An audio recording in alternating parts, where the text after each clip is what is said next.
La novedad del Nuevo Testamento, la diferencia del Nuevo Testamento con el Antiguo, es la nueva relación con Dios que se instaura.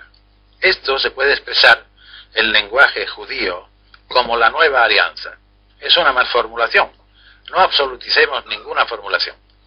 Porque nosotros sabemos que en el Antiguo Testamento hubo primero una promesa a Abraham, según lo describe la Biblia. Naturalmente todo esto es un lenguaje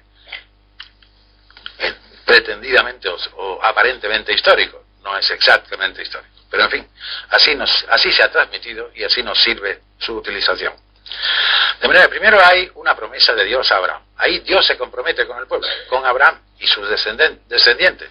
Abraham no tiene que poner nada, ha creído en Dios y basta. Entonces Dios promete a Abraham. Primera formulación de una comunicación, de una relación de Dios con los hombres, en la persona de Abraham. Cuando se constituye el pueblo, o para constituir el pueblo, mejor dicho, después de la salida de Egipto, se hace otra formulación, que es la que llamamos la alianza. Esta formulación es un pacto, ya no es una promesa unilateral, sino un pacto bilateral. En el pacto, Dios y el pueblo se comprometen a algo. Dios se compromete a defender a ese pueblo, a proteger, a dar prosperidad a ese pueblo, y el pueblo se compromete a ser fiel y obedecer al código que Dios le propone.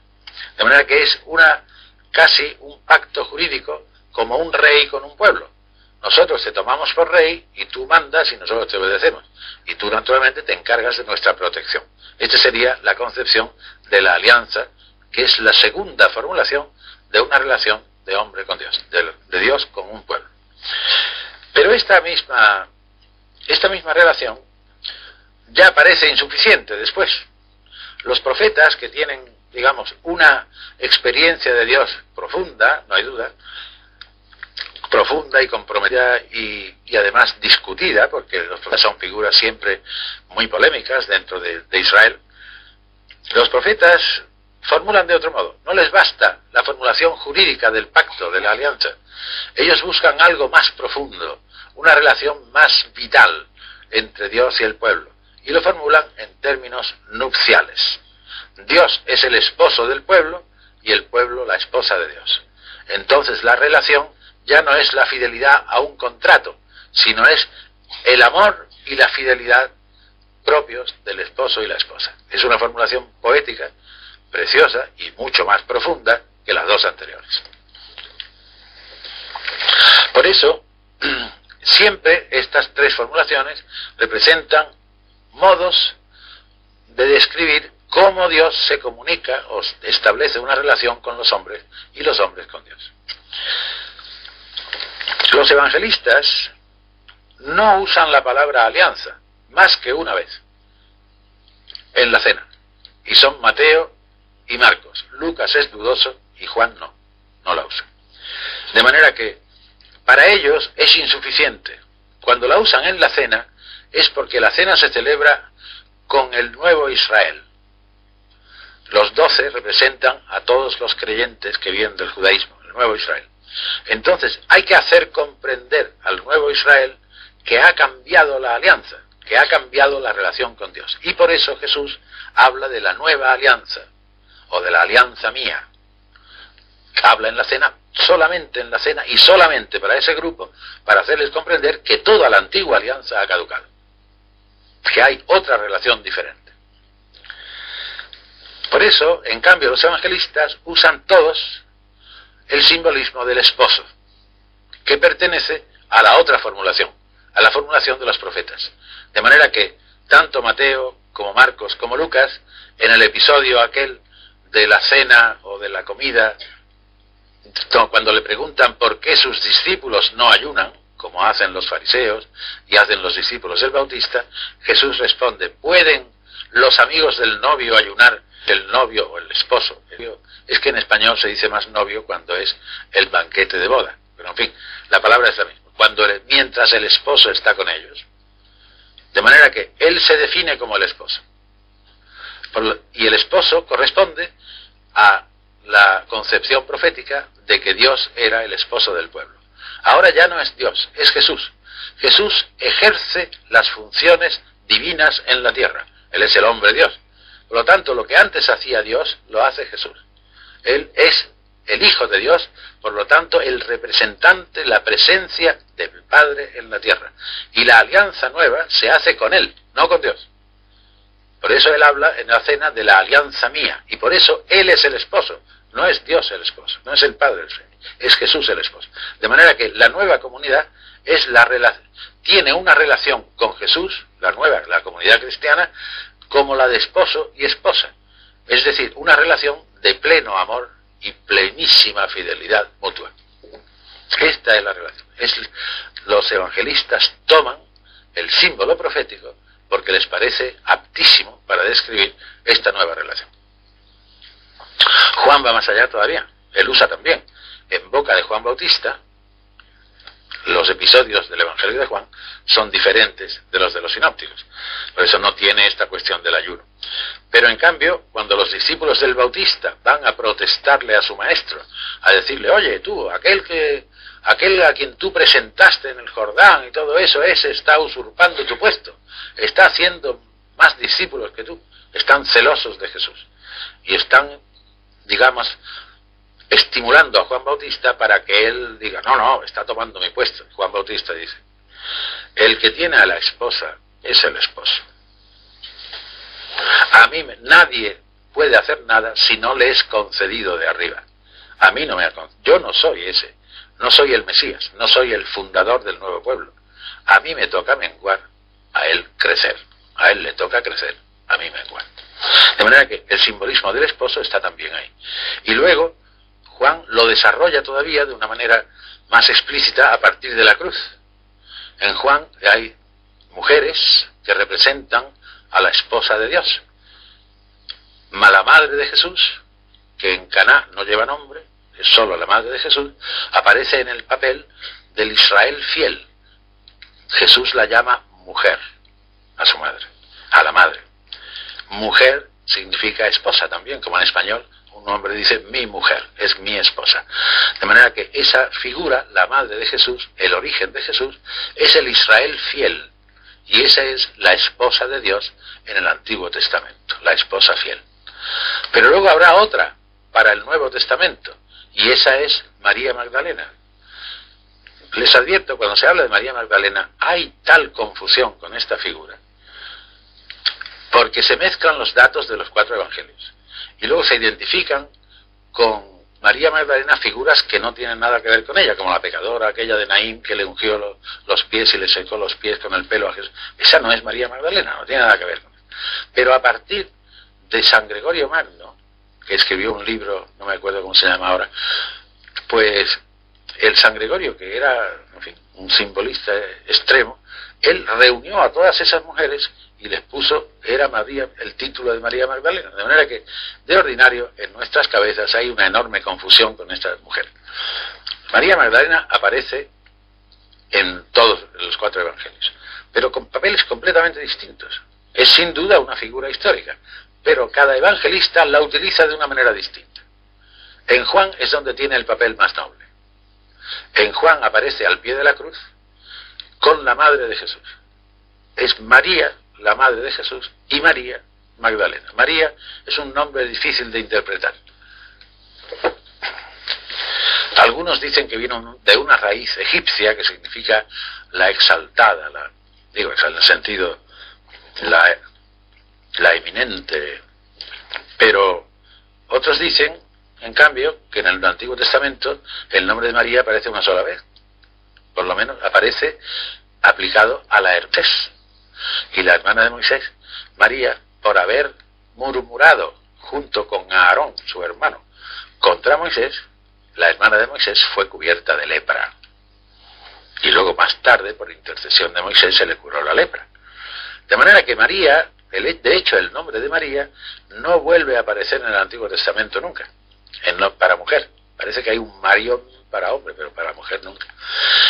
Y entonces puede ser que sea un nombre, digamos, un poco marginado ese nombre. Y precisamente por la humildad de ese pueblo representado por María, la Madre de Jesús, ese nombre está aplicado a María. Y lo mismo a María Magdalena. Es un nombre que los judíos no admitían fácilmente. Y ese nombre, humilde, es el nombre de la esposa de Dios, el pueblo humilde y fiel de Sofonías, y de la nueva esposa de Jesús, de la nueva alianza, María Magdalena, que representa la comunidad nueva, lo mismo que la madre representaba la comunidad antigua. De manera que la nueva relación de esposo-esposa, por eso Jesús, cuando está en el huerto, aquel después de la resurrección, cuando María Magdalena está buscando su cuerpo en el sepulcro y no lo encuentra, claro, se vuelve a ella y le dice, mujer. Es lo mismo que había dicho a su madre, esposa, pero es su esposa. Es decir, ella representa a la comunidad cristiana en cuanto unida a Jesús por el vínculo de amor y fidelidad mutuos. De manera que esta es la nueva relación, ¿veis? Pero la antigua relación de amor y fidelidad del pueblo judío con Dios se basaba más bien en una observancia exterior de una ley. Había un código legal. Un código legal, podemos decir, primitivo, que aseguraba cierta posibilidad de convivencia, porque era un código negativo, la mayor parte. No matarás, no adulterarás, no robarás, no harás, no harás, no harás. Eso no desarrolla al hombre, naturalmente. El no hacer no desarrolla al hombre. Al hombre se desarrolla por el hacer, está claro. De manera que era un código primitivo, destinado a lo bastante primitivo también, o bárbaro, para evitar males mayores, es decir, para asegurar una mínima convivencia humana. Si nadie mata y nadie roba y nadie le quita la mujer al prójimo y nadie difama y nadie, pues evidentemente se puede convivir, pero nada más. Son normas negativas, por así decirlo. Entonces, claro, eso era, digamos, la fidelidad a Dios se expresaba en la fidelidad a un código. Pero la nueva relación, la de esposo-esposa, los profetas insisten, sin embargo, en que la fidelidad a un código debe manifestar algo más profundo, esa fidelidad personal a Dios. El libro no es Dios, aunque los rabinos después casi lo divinizaron. Pero los profetas insisten, es una fidelidad a la persona, a Dios. Y eso se manifiesta después en la observancia, es decir, en la conducta. Pero claro, esa fidelidad a la persona era una fidelidad, digamos, voluntarista. En el Nuevo Testamento no. Aquí hay un elemento nuevo. Y ese elemento es el don del Espíritu. De manera que hay ahora la verdadera posibilidad de esa unión de amor y fidelidad de los cristianos, de cada uno, y de la comunidad cristiana con Dios, una posibilidad que no había antes. Porque el Espíritu se comunica a partir de la muerte de Jesús, y no antes. El Espíritu se comunicaba. Naturalmente es un Espíritu de Dios que era una fuerza. Se comunicaba a David unas veces, se comunicaba a Saúl otras, y Saúl salía bailando por allí, o se iba con los profetas y empezaba a danzar. Es decir, eran fenómenos provocados por la irrupción en un individuo de una fuerza divina. Pero no era era en individuos muy determinados. Ahora la relación es distinta. Además, aquello no creaba una especial relación con Dios, sino manifestaba ciertas expresiones fuera de lo corriente que hacían ver que aquel individuo poseído por un espíritu. Bueno, todo esto no es lo cristiano. Lo cristiano es que cada cristiano recibe el Espíritu de Dios. Fijaos lo que estoy diciendo. En el Antiguo Testamento Dios se llama Padre del pueblo, nunca del individuo, del pueblo, porque Él ha dado origen a ese pueblo. En el Nuevo Testamento Dios es Padre de cada uno. ¿Por qué podemos llamarlo así? Porque Él nos ha comunicado su propia vida.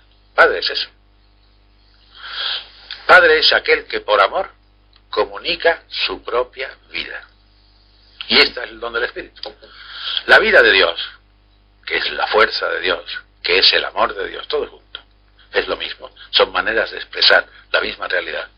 La fuerza de vida, que es el amor de Dios, eso lo llamamos el Espíritu de Dios. Y esa es la que nos comunica a cada uno, por amor. Esto se ve en el bautismo de Jesús, cuando dice, baja el Espíritu, y la voz del cielo dice, tú eres mi Hijo, el amado. Ahí está el amor. Por eso se comunica el Espíritu. Y esto es la respuesta divina, como pasó con Jesús. Jesús va al Jordán y se bautiza. ¿Qué significa bautizarse? Para Jesús, no para los demás. Significa comprometerse a trabajar por el bien de la humanidad, incluso hasta dar la vida si es necesario. El bautismo, aunque nosotros lo consideramos porque estamos acostumbrados a los niños pequeños y eso es un lavadito de frente, no, el bautismo es un símbolo de muerte en el judaísmo. Uno se sumerge en el agua para decir, aquí ahogo mi pasado, aquí sepulto mi pasado. Es un símbolo de muerte. Pero en Jesús no. Bueno, en la gente era símbolo de muerte al pasado pecador. En Jesús no tiene pasado pecador. Es un símbolo de muerte en el futuro. Es decir, el símbolo es, me comprometo a trabajar por el bien de la humanidad, incluso si hace falta dar la vida en la empresa. A este amor total, ¿qué significa eso? Amor total a la humanidad, responde, se rasga el cielo, porque Dios no puede contenerse ante esta calidad de amor. Estos todos son símbolos usados por los evangelistas. Se rasga el cielo y baja el Espíritu de Dios, baja, como paloma. ¿Por qué como paloma? Porque la paloma tenía una querencia enorme al nido, según la tradición judía, una querencia de su nido. Y entonces, ¿cuál es el nido del Espíritu de Dios en la tierra? El hombre que ha hecho ese compromiso total de amor. Ahí está. Pues eso, lo mismo en nosotros. En nosotros, el don del Espíritu responde a nuestro compromiso de amor. Más o menos profundo, más o menos extenso, pero por lo menos una opción existencial, es decir, yo no quiero vivir para mi egoísmo, no quiero. Quiero de alguna manera hacer el bien, digamos, comunicar vida, dar felicidad, mejorar la relación humana, quiero vivir de algún modo para los demás. Y digo eso con modestia, como veis, ¿no? De algún modo, porque este cambio de actitud, que debe ser real, el cambio de actitud, pero es un cambio de actitud, digamos, inicial, que luego tendrá que desarrollarse, tendrá que profundizarse, pero hay un momento en la vida en que hay que hacer esa opción. Yo no quiero vivir para mi propio interés, quiero vivir para el interés de los demás, sin excluir el mío, porque todo, quiero decir, pero mi dirección no es buscar mi interés, es buscar el interés de todos, es esa solidaridad, ese deseo de extender la felicidad en torno mío. De manera que a ese compromiso, por tímido que sea, con tal de que sea sincero, pero por tímido que sea, responde el Espíritu de Dios. Ya hay un principio de amor, y donde cabe amor, donde hay amor, cabe amor. Y entonces entra el Espíritu en la medida en que nosotros le preparemos sitio.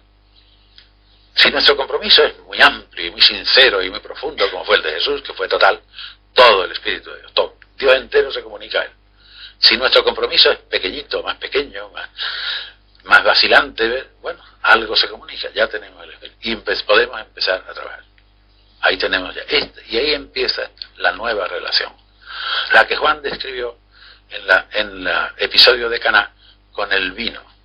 El vino, aquella copa de vino, que fue lo único que se transformó. Fue una copita de agua en vino, no barriles, no las tinajas. Que era la prueba de lo que tenía que suceder en la hora de Jesús, en la hora de su muerte. ¿Qué era? El vino es símbolo del Espíritu. ¿Veis? El Espíritu tiene dos grandes símbolos.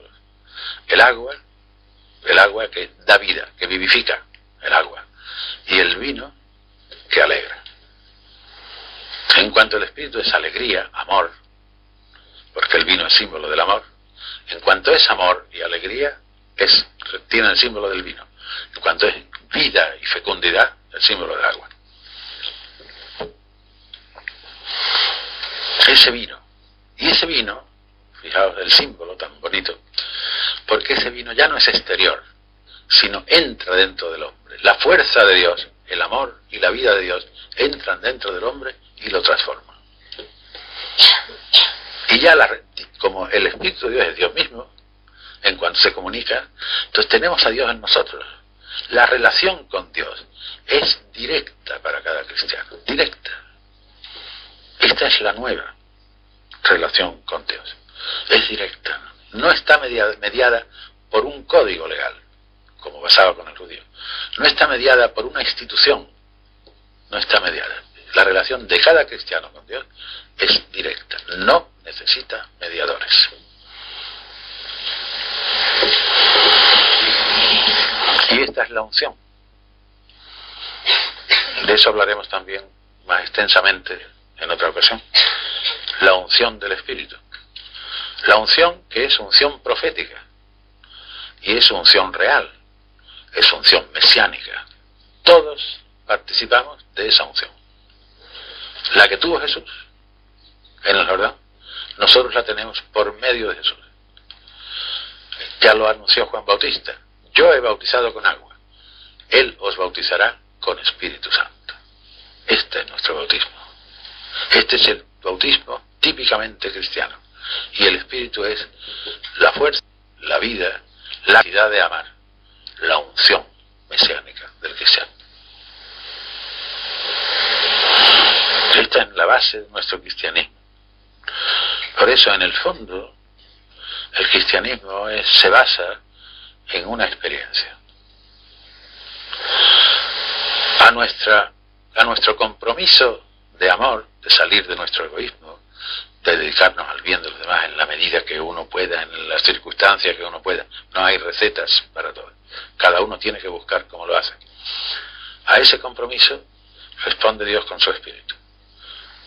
Y eso debe ser una experiencia fulgurante, como puede ser, como fue la de Pablo o quienes fuera, una experiencia mansa, que uno nota un cambio paulatino en sí mismo. Cada uno tendrá la suya, pero hay una experiencia que basa, una experiencia a lo mejor de presencia continua del Señor en la propia vida, sin muchos altibajos ni muchas manifestaciones extraordinarias. No, lo que uno nota, se nota acompañado por el Señor en la vida. Ahí está, de mil maneras. Hay una nueva realidad en nosotros. Esa es la experiencia cristiana. Y eso es lo principal. Y eso luego podemos formularlo de mil maneras. Podemos hacer un credo, que significa para nosotros el Padre, el Hijo y el Espíritu. ¿Qué siempre? Hacemos un credo si queremos. Pero el credo tiene que basarse sobre la experiencia, si no, ¿qué vale? Ahí vienen los dogmas, todo eso tiene que ser expresión de la experiencia cristiana, que es lo profundo. La vivencia profunda de la presencia del Padre y del Hijo en nosotros por medio del Espíritu. Esto es lo profundo cristiano. Lo demás, bueno, relativo todo relativo. La cuestión de la profecía. El profeta es el que tiene el Espíritu. Tiene una misión particular. Y aquí tenemos que distinguir varias cosas. Hay un carisma de profecía en San Pablo. Cuando San Pablo, por ejemplo, en la carta a los Romanos o la primera a los Corintios, en esta carta es donde más habla de los carismas, él habla de los diferentes carismas. Y pone el primero, carisma de apóstol. Segundo, carisma de profeta. Tercero, carisma de maestro. Este apóstol no es uno de los 12 apóstoles, ni de los 13, bueno, hay por lo menos 14 apóstoles, los 12 más Pablo y Bernabé. Estos se llaman apóstoles, pero en fin. Pero no se trata de eso. El apóstol es cualquiera que va a fundar comunidades cristianas. O sea, después se llama apóstol. El apóstol significa un enviado, un misionero. Por lo tanto, el nombre se sigue usando para otros. El primer carisma que suscita el Espíritu en las comunidades, el de apóstol, es decir, hombres o mujeres, ahora diríamos también mujeres, entonces era más difícil, que tienen esa capacidad, ese poder de convocatoria y que van por ahí y son capaces de atraer y proponer el mensaje evangélico y crear nuevas comunidades cristianas. Este es el apóstol. Segundo gran carisma, el profeta. El profeta es aquel que en la comunidad cristiana, esta es la diferencia del otro profeta de que vamos a hablar, dentro de la comunidad cristiana, él siendo sensible al ambiente que se respira y siendo también sensible a la acción del Espíritu, transmite mensajes a la comunidad en nombre del Señor. Él va experimentando que se forma en su mente, o que él intuye de alguna manera lo que la comunidad necesita, sea para animarla, sea para exhortarla, sea lo que sea. De ordinario son positivos los profetas, para construir la comunidad. Y lo dice. Y el profeta dice, empezaba su fórmula, así dice el Señor. ¿Es infalible este profeta? No. Por eso, dice Pablo, los otros profetas, los otros que tengan el don profético, juzguen lo que dice el profeta. Y esto se nota enseguida. Si uno emite un mensaje en nombre del Señor que choca a toda sensibilidad cristiana sincera que haya en la sala, evidentemente eso no viene a ser, por mucho que lo diga. De manera que la verdadera profecía, el verdadero mensaje inspirado, encuentra un eco en los que lo oyen. Si no encuentra eco ninguno, es decir, no era auténtico ese mensaje, aunque el hombre lo haya dicho de buena fe. Pero por eso hay control en todo esto, no hay llevar por fantasmagorías, no, tampoco, no. Pero evidentemente en una comunidad de gente con espíritu, todos tenemos el espíritu, y entonces se propone en nombre del Señor algo que realmente encuentra un eco inmediato en todos, eso viene del Señor, claro, está claro. Y este es el gran magisterio dentro de la comunidad cristiana. Es decir, el Señor es el único maestro, Él lo dijo en el Evangelio, el único. Pero Él se continúa cuando Él habla a la comunidad por medio de los profetas de la comunidad. Por eso es tan necesario. Es la instrucción, fijaos, que el profeta lo que hace en realidad es ir adaptando el mensaje permanente de Jesús a la circunstancia concreta de la época o de la comunidad. Y esto es muy necesario. Nosotros no podemos vivir solo de principios abstractos, sino hay que irse a ver. Y naturalmente en esto entra mucho la inteligencia, entra mucho, digamos, la experiencia, y entra mucho también, digamos, la profecía. Cosas nuevas se descubren, nuevos horizontes, estímulos a cierta iniciativa, lo que sea. El Señor sirve del profeta, de los profetas, que puede haber muchos, por supuesto, para, San Pablo decía que todos podrían profetizar, todos, para ir animando a la comunidad a cumplir su misión. Pero de este profeta no hablamos. Cuando decimos que el cristiano es profeta, lo hacemos un poco en paralelo con el Antiguo Testamento. Porque este profeta de que hemos hablado se limita a lo interior de la comunidad. Y aquí hablamos del papel profético de la comunidad en medio del mundo, que es otra cosa. Entonces, el profeta era un enviado de Dios en el Antiguo Testamento que iba, de alguna manera, de parte de Dios, a anunciar ruina o felicidad y a denunciar los pecados y males del pueblo o de los otros pueblos. Los profetas se metían mucho en política, como sabéis, y mucho en política internacional. Por ejemplo, muchas veces las amenazas, los profetas eran muy amenazadores a menudo, las amenazas consistían en una invasión extranjera. Y sobre todo tenemos el caso de Jeremías, cuando estaba por una parte el imperio egipcio y por otra parte el imperio babilónico, y entonces encuentra Israel un pequeñísimo estado o nación, pequeñísima entre dos colosos políticos, como eran estos dos imperios. Y entonces Israel tiene la tentación de aliarse con Egipto para combatir a Babilonia. Y entonces llega el profeta Jeremías de parte de Dios y le dice: no te apoyes en Egipto, que es una caña cascada. Tremendo. No hagas resistencia, no resistas a la invasión babilónica, no resistas, no intentes apoyarte en Egipto, que no va a servir para nada. No hagas resistencia y dejad que os invadan los babilonios. Claro, que era un mensaje divino, pero amigo mío, naturalmente había también en la corte del rey, no me acuerdo cómo se llamaba, había profetas funcionarios. Parte de la burocracia del palacio eran profetas pagados, tenían nómina. Y esto es lo que decían siempre, era lo que les gustaba al rey, claro. Ya se sabía, eran profetas pagados, ¿no? Y entonces estos le decían: no, este es un traidor y no sé qué, tú vencerás y no sé cuánto. Y claro, llegó la invasión babilónica, se cargó a todo el mundo, se llevaron al rey prisionero, porque Jeremías tenía razón. De manera que esta es la figura. Otras veces reprocha al pueblo su hipocresía, los profetas. Por ejemplo, el soborno que los jueces admiten, y la corrupción de los sacerdotes, y la falta de observancia del pueblo, por ejemplo, la mala interpretación, la observancia literal de aquellas devociones como los ayunos o las limosnas, y en cambio, al mismo tiempo, compaginaban eso con la opresión de la gente, con la injusticia contra los pobres, que los débiles que estaban figurados, representados por las viudas y los huérfanos. Es decir, una injusticia general que luego se intentaba tapar con una serie de observancias de ayunos y de devociones. Y claro, vienen esas diatribas tremendas: no os acerquéis a mí porque yo no os voy a escuchar, no vengáis a mi templo y levantéis las manos porque las tenéis manchadas de sangre. Este es el profeta, denuncia la maldad del pueblo y anuncia ruina si el pueblo sigue en esa tesitura, o restauración si el pueblo por fin comprende y sigue la senda del Señor. Esta es la actitud. Cuando hablamos del profetismo de la Iglesia, estamos haciendo un paralelo con este profetismo del Antiguo Testamento. Pero tiene algo de particular el profetismo de la Iglesia, o sea, de la comunidad cristiana, vamos a hablar. Hay un fenómeno muy curioso. En Marcos, la palabra profeta no se aplica nunca a un cristiano. Nunca. Para Marcos, profetas son los del Antiguo Testamento o los falsos profetas, que también de que también habla. Pero a un cristiano no se le llama profeta.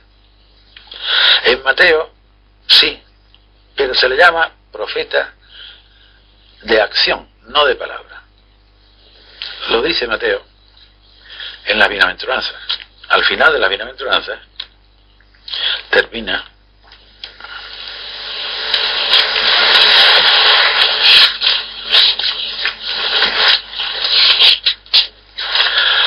diciendo: dichosos vosotros cuando os insulten, os persigan y os calumnien de cualquier modo por causa mía. Estad alegres y contentos, que grande es la recompensa que Dios os da, porque lo mismo persiguieron a los profetas que os han precedido. Aquellos eran, y estos son profetas también. Pero fijad, el profetismo consiste en cumplir las bienaventuranzas. No en hablar, sino en hacer. Consiste en vivir de cierta manera. Tenemos, como sabéis, dos bienaventuranzas principales. La primera y la última. En aquellas charlas que dimos hace años, lo expliqué. La primera es la opción: elegir ser pobre. Pobre, que hoy día traducimos, la pobreza es la austeridad solidaria. Austeridad, una vida sencilla y solidaria con los demás. Esto es nuestra traducción. John Sobrino la llama austeridad compartida. Yo prefiero solidaria, porque indica más la dimensión hacia los otros. Este es el sentido de la pobreza, que hay que elegir, es decir, renunciar a la acumulación de lujo y de capital y a la ambición de dinero, ¿no? Se tiene lo necesario, un poco más, y luego siempre solidario con los demás. Y la última es la persecución que se sufre si los cristianos siguen realmente esta conducta. Porque esta conducta va denunciando por sí misma la maldad del sistema injusto. Al optar por esa pobreza, se suprime la raíz de la injusticia. Por esa austeridad, digamos, por esa sencillez de vida, porque la raíz de la injusticia es la desigualdad y el dominio que crea la riqueza. La gran riqueza crea desigualdad y dependencia de uno respecto de los poderosos, y crea poder, dominio. Claro, mientras haya eso, la sociedad es siempre injusta, necesariamente injusta. Para crear una sociedad justa, que es el reino de Dios, la nueva sociedad, entonces hay que quitar la raíz. Entonces viene esa opción. Y eso, el vivir eso, naturalmente, causa persecución, insulto, preterición, marginación, es una gama muy grande de posibilidades. Esto es lo fundamental. Y es vivir así, y seguir viviendo así, a pesar de encontrarse marginado, o preterido, o como sea. Eso es la profecía, la vida de profeta. Porque con eso, esta nueva relación humana que se instaura, esta nueva solidaridad humana denuncian la injusticia. Esta nueva igualdad de la comunidad cristiana denuncian la desigualdad. Y denuncia, digamos, la sumisión, el dominio de uno sobre otro, como todos, que es lo que impera en la sociedad injusta. De manera que el hecho de vivir así denuncia la sociedad, la maldad o la injusticia de la sociedad. Y al mismo tiempo anuncia la posibilidad de un modo diferente de vida, un modo mucho más humano que el que estamos viviendo. De manera que lo fundamental es vivir de cierta manera, instaurar poco a poco una nueva relación humana, de amor. Amor es una palabra tan vaga realmente, de respeto, de convivencia, de solidaridad, de ayuda, de entrega, lo que sea. Siempre comunicando vida, que es comunicar libertad, comunicar alegría, comunicar paz, comunicar todo eso que hemos dicho. Ahora, esto anuncia y denuncia al mismo tiempo, que es lo característico del profeta. Naturalmente, esto no excluye que en algunas ocasiones no haya que hacerlo también de palabras, claro, está claro. Pero lo que los evangelistas quieren resaltar con esta limitación es que si hablamos de palabra sin vivirlo, eso no tiene valor. No tiene valor. Es lo que estamos encontrando en nuestro mundo a menudo. El pacifista ultranza, que se añita y que luego es capaz de usar la violencia para defender su pacifismo, cosas de estas. Mira, no necesitamos pacifistas, necesitamos pacíficos, gente interiormente pacífica, y de ahí brotará el verdadero pacifismo. No es el desgañitarse lo que prueba tu pacifismo, no, es tu vida, es tu ser. La acción deriva del ser, de la manera de ser. Por eso los evangelistas lo que nos dicen, profetas, sí, vamos a ver, primero vamos a vivir, y de ahí, desde esa plataforma y ese cimiento, vamos a hablar.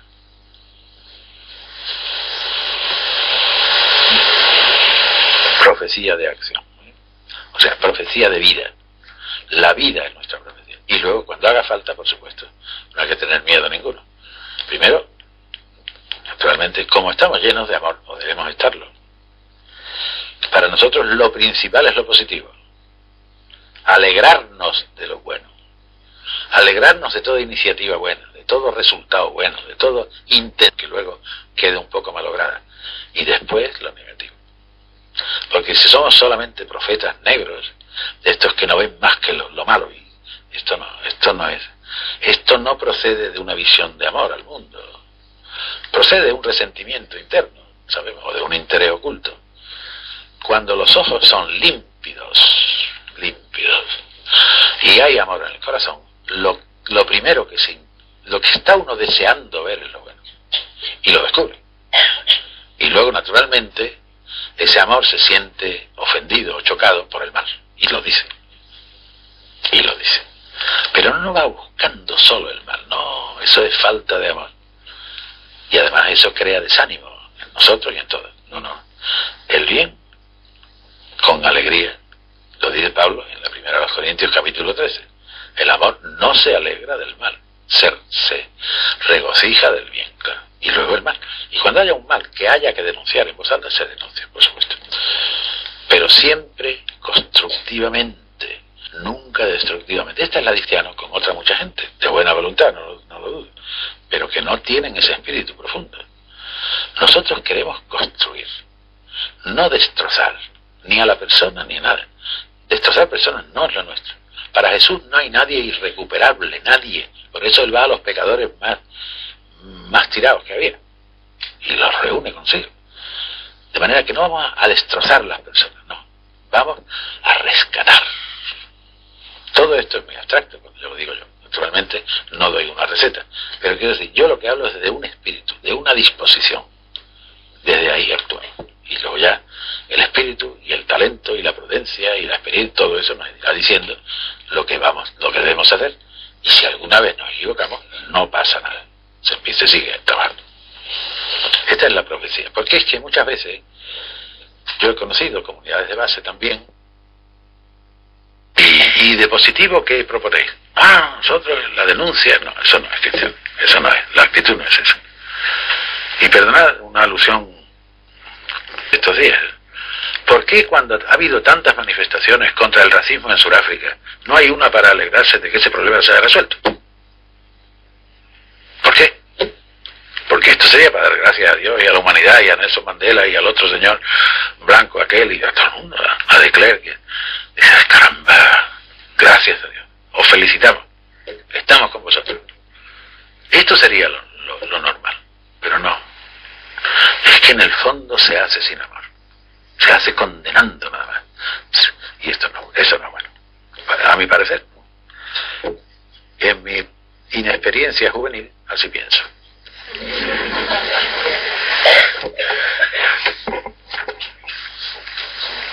Y entramos en otro tema muy delicado, el sacerdocio.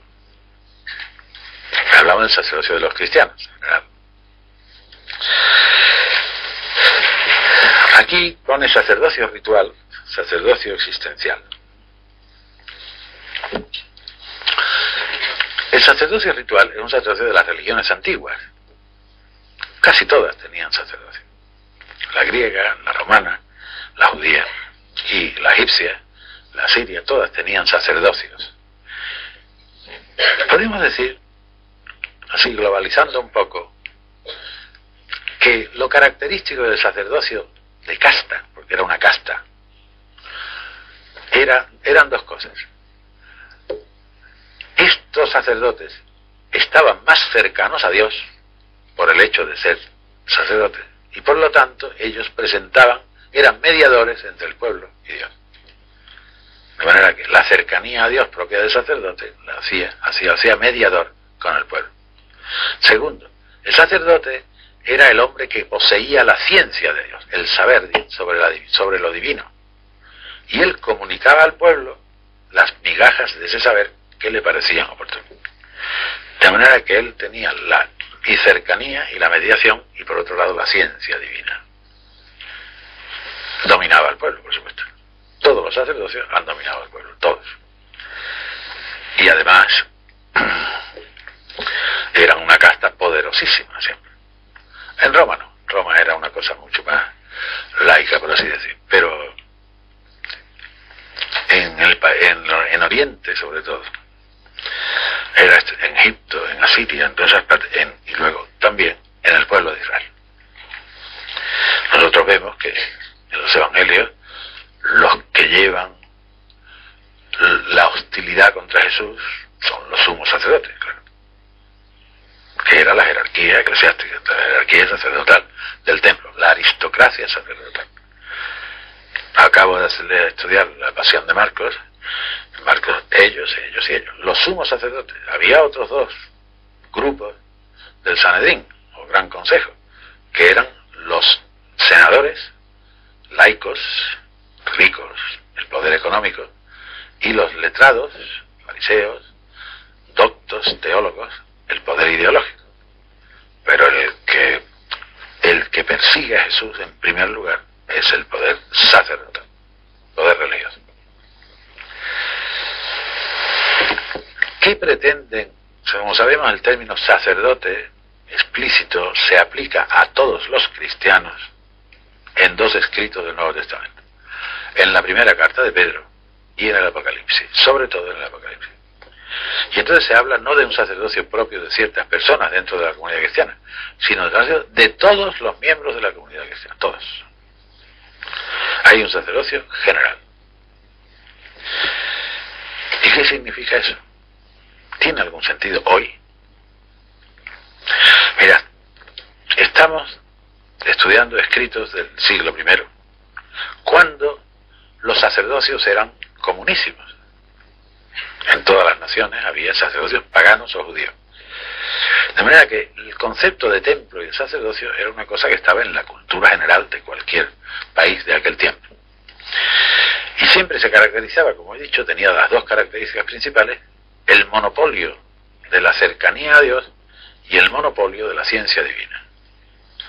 Cuando los escritores eclesiásticos, como el Juan, el autor del Apocalipsis, o el primera de Pedro, nos hablan del sacerdocio, es una metáfora para decir, mirad, lo que en todas estas religiones era el privilegio de una casta, ahora no es privilegio de nadie.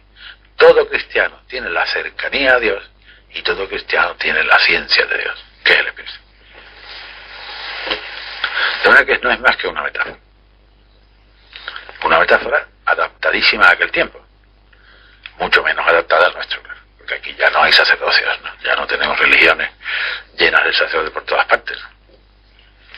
De manera que os advierto que si leéis el Pontifical Romano, que es el libro que se usa para consagrar obispos y etcétera, entonces si leéis cuál es el título de la ordenación de un servidor y de los aquí presentes, digamos por el momento curas, aquí presente pone ordinatio presbiteri, no sacerdoti, presbiteri. Nuestro título es presbítero, ese es nuestro título, muy antiguo. De manera, por eso lo aclaro, no hay, ni se aplica nunca en el Nuevo Testamento el término sacerdote a un cristiano particular, nunca.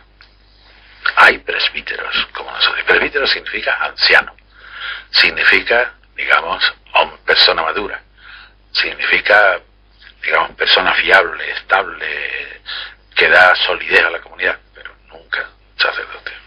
No es mediador entre Dios y el pueblo, ni monopoliza la ciencia divina. Esto está claro en el Nuevo Testamento.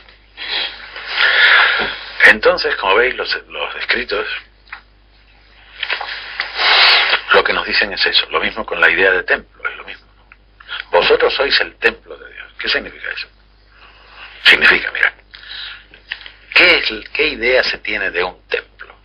El templo es el lugar donde una divinidad se manifiesta, donde una divinidad se hace presente, digamos,